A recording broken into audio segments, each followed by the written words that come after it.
vous vous posez des questions comme comment trouver plus de clients et faire décoller mon business, comment vendre mes services sans me sentir trop pushy, comment être plus visible sur les réseaux sociaux, alors vous êtes au bon endroit.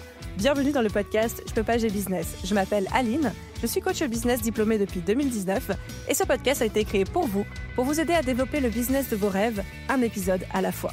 C'est comme avoir une coach business dans votre poche, prête à vous donner le petit coup de pouce ou le bottage de fesses dont vous avez besoin. Alors installez-vous confortablement et c'est parti pour l'épisode du jour. Hello à tous! Et aujourd'hui, on va parler de la peur de réussir et en quoi peut-être c'est quelque chose qui vous sabote au quotidien. Parce que oui, on parle beaucoup de la peur d'échouer en entrepreneuriat, mais il existe aussi la peur de réussir qui est un peu plus insidieuse parce qu'on ne se dirait pas comme ça « Oh bah ok, j'ai peur de réussir », vu que quelque part c'est ce qu'on cherche tous aujourd'hui. Donc au programme, on va essayer de décortiquer ce mécanisme invisible, voir comment il se manifeste pour que vous puissiez vous dire « Ok, est-ce que oui ou non je suis atteint de ce syndrome ?» et puis comment arrêter de saboter votre propre succès si c'est le cas. Qu'est-ce que la peur de réussir ?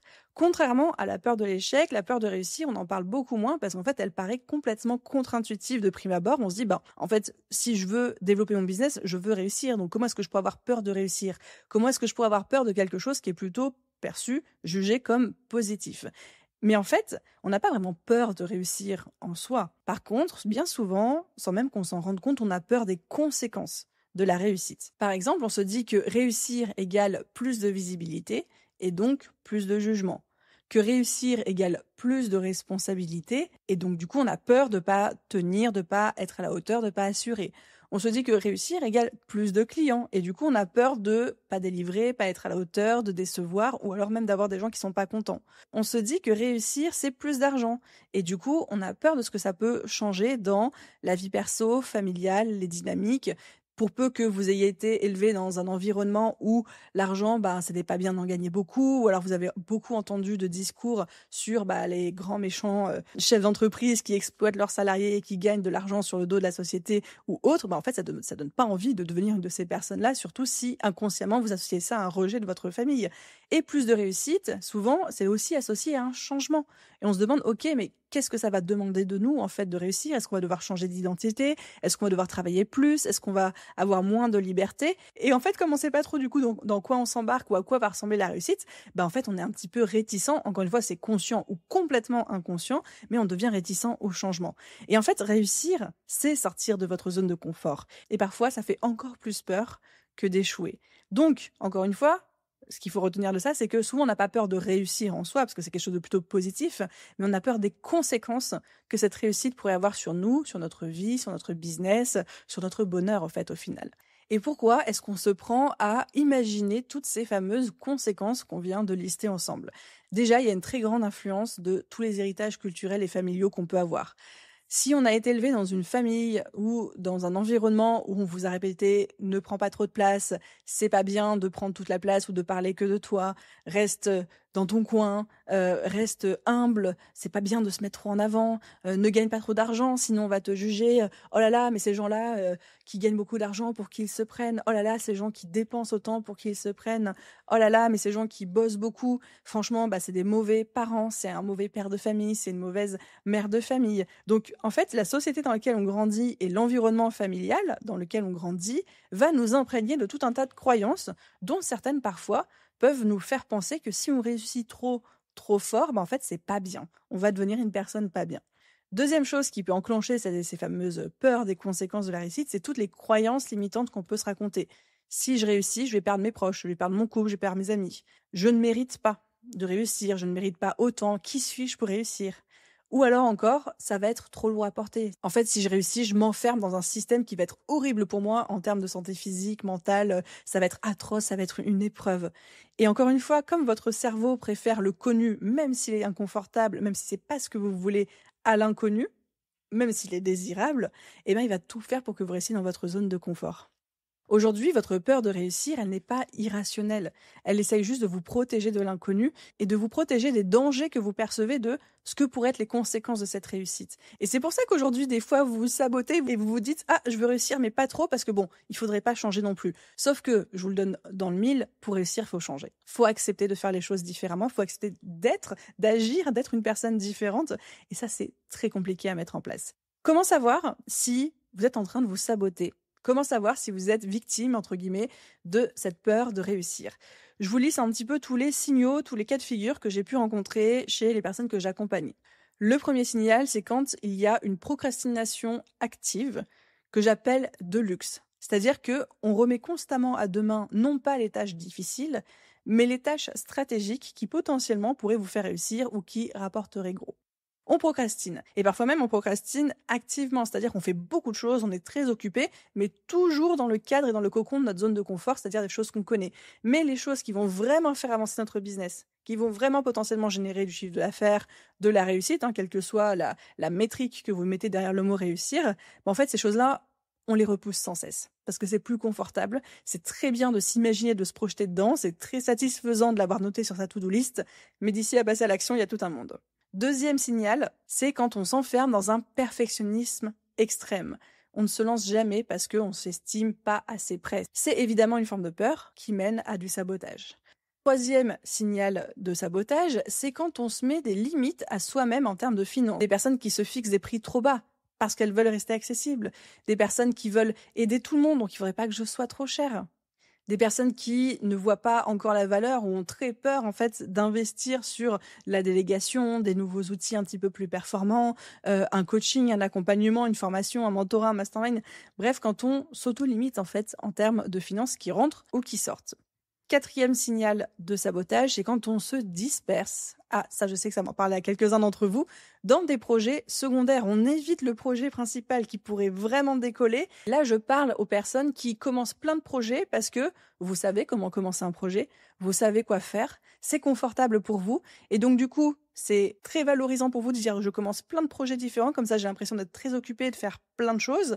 Je reste dans ma zone de confort et oups, alors quel hasard, je n'ai plus le temps de développer mon gros projet et d'aller faire les actions qui sont inconfortables pour moi. Donc, dispersion qui est un des signaux du sabotage.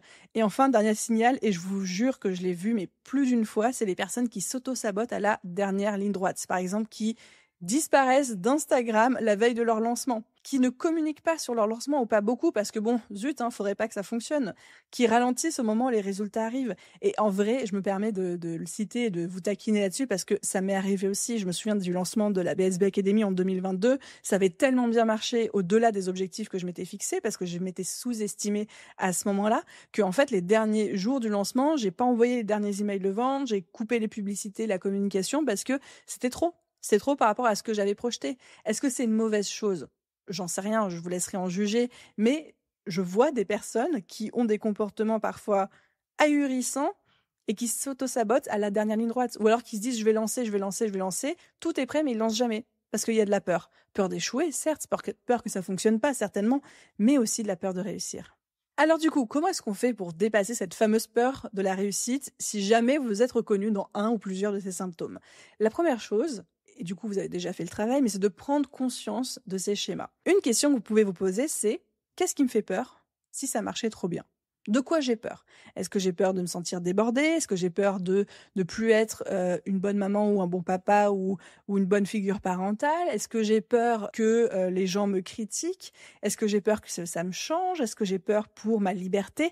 Qu'est-ce qui vous fait peur si demain, votre business devait fonctionner 10 fois mieux avec 10 fois plus de clients, 10 fois plus d'argent, 10 fois plus de visibilité demain? Deuxième étape pour dépasser la peur de réussir, c'est de redéfinir ce qu'est la réussite selon vous. En fait, bien souvent, malgré nous, on associe réussite à argent, visibilité, mais on associe réussite au burn-out, à l'isolement, au jugement, à la lourdeur, à la complexité. Et ça, ça fait pas envie. Ça fait envie à personne. Et donc, un exercice que vous pouvez faire, c'est soit à l'écrit, soit même là, en écoutant cet épisode de podcast, vous posez la question de à quoi ressemblerait une réussite douce, joyeuse et kiffante pour moi? À quoi ressemblerait une réussite douce, joyeuse et kiffante pour moi? Quelle forme concrètement ça prendrait? Que ce soit dans votre business, ça veut dire quel type de résultat, ou que ce soit même dans votre vie quotidienne, le lifestyle, les journées que vous pourriez vivre. Troisième manière de dépasser la peur de réussir, c'est d'apprendre à recevoir. Souvent, quand on a peur de la réussite, c'est qu'on ne sait pas recevoir. On ne sait pas recevoir de l'argent, on ne sait pas recevoir des compliments, on ne sait pas recevoir de la visibilité. L'idée, c'est d'accueillir ça, pas de le fuir. Entraînez-vous dès aujourd'hui à dire merci, sans avoir forcément besoin de dire « Ah oui, mais toi aussi », sans avoir besoin de réciprocité. Dites juste merci. Apprenez à recevoir. C'est OK. Et vous le méritez. 4e étape dans dépasser la peur de réussir, c'est aussi de découper votre réussite en étapes digestes. Si aujourd'hui vous avez peur de la réussite parce que vous imaginez que pour vous réussir c'est faire un x10 ou un x100 sur ce que vous avez déjà, en fait peut-être qu'on peut commencer par envisager un x2 et puis un x5 et y aller petit pas par petit pas. La réussite ça arrive pas d'un coup ou alors c'est extrêmement rare et je suis même pas sûre que je vous le souhaite. Par contre qu'elle arrive petit pas par petit pas de manière encourageante et en même temps soutenante pour vous qui vous permet de vous y habituer et de l'apprivoiser, ça c'est chouette. Si un objectif géant est effrayant, quels seraient pour vous les micro-paliers atteignables et kiffants ? Et enfin, dernière étape pour dépasser la peur de réussir, c'est de bien s'entourer. Que ce soit par des cercles d'entrepreneurs, un réseau, un mastermind, des coachs, des pairs, des business friends. En fait, dès que vous allez être entouré de personnes qui normalisent la réussite, petit à petit, ça va automatiquement désactiver votre peur. Il y a un moment, pour moi, faire 1 million d'euros de chiffre d'affaires, c'était énorme. C'était inatteignable. J'en avais envie, je travaillais pour, mais ça me paraissait être un monde. Et à un moment, j'ai commencé à fréquenter de plus en plus d'entrepreneurs pour qui c'était le minimum vital. Genre faire en dessous d'1 million d'euros, pour eux, c'était la fin des haricots, quoi. Et en fait, quand on baigne dans un bain où tout le monde fait 2, 3, 10, 15, 20 millions, au final, faire 1 million, ça n'est plus un goal inatteignable, mais ce n'est que la première marche sur l'escalier. Et on change notre paradigme, on change notre manière de voir les choses. Et en fait, du coup, ça change tout. Et ça fait sauter notre limite, ça fait sauter notre plafond de verre qui, au final, n'existait que dans notre tête. Et ça, c'est un conseil, même de manière plus globale, que je peux vous donner, c'est que dès que vous sentez que vous êtes limité par quelque chose, entourez-vous de personnes pour qui cette limite, c'est un minimum. Et vous allez voir à quelle vitesse vous allez pouvoir changer de paradigme aussi dans votre tête. Ça, c'est valable pour tout. C'est valable évidemment pour votre chiffre d'affaires, mais c'est valable pour le fait d'oser, c'est valable pour le fait d'être vulnérable, c'est valable pour le fait de voyager, c'est valable pour le fait... Ça peut s'appliquer à tout. Mais je pense que le plus important dans tout ça, on en a déjà parlé, mais je remets l'accent dessus, puis ce sera aussi notre conclusion, c'est de comprendre que la réussite, ce n'est pas l'image qu'on peut en peindre aujourd'hui sur les réseaux sociaux, que notre société veut bien nous renvoyer. En fait, il y a autant de définitions de la réussite qu'il y a d'entrepreneurs. Et l'idée, ce serait vraiment de vous poser cette question: à quoi ressemblerait une réussite douce, joyeuse et kiffante pour vous? Et c'est ça qu'il faut viser. Pas la réussite qui vous enferme, pas la réussite qui vous submerge, pas la réussite qui vous écrase ou qui vous rajoute trop de pression, mais c'est quoi la réussite pour vous? Et évidemment qu'il y a moyen que ça existe. Évidemment qu'il y a moyen de l'atteindre. Il va falloir trouver, il va falloir chercher, il va falloir travailler pour en arriver là. Mais à vous de fixer votre objectif. Allez, j'arrête de vous faire mes beaux discours philosophiques. C'est un sujet qui me passionne parce que je trouve ça fascinant d'observer les processus et les mécanismes d'auto-sabotage qu'on peut... Tout le monde, encore une fois, je ne me mets pas en dehors du panier. J'en suis victime aussi, à ma manière. Mais je trouve ça fascinant d'observer comment on peut se saboter dans un process de quelque chose qu'on veut atteindre. Mais on se sabote quand même. C'est fascinant. Le cerveau humain me fascine. J'espère que cet épisode vous a plu. Merci de m'avoir écouté jusqu'au bout. Et à vous tous, je vous souhaite une merveilleuse journée, soirée, après-midi, nuit, où que vous soyez. Et je vous dis à très vite dans un prochain épisode. Bye tout le monde!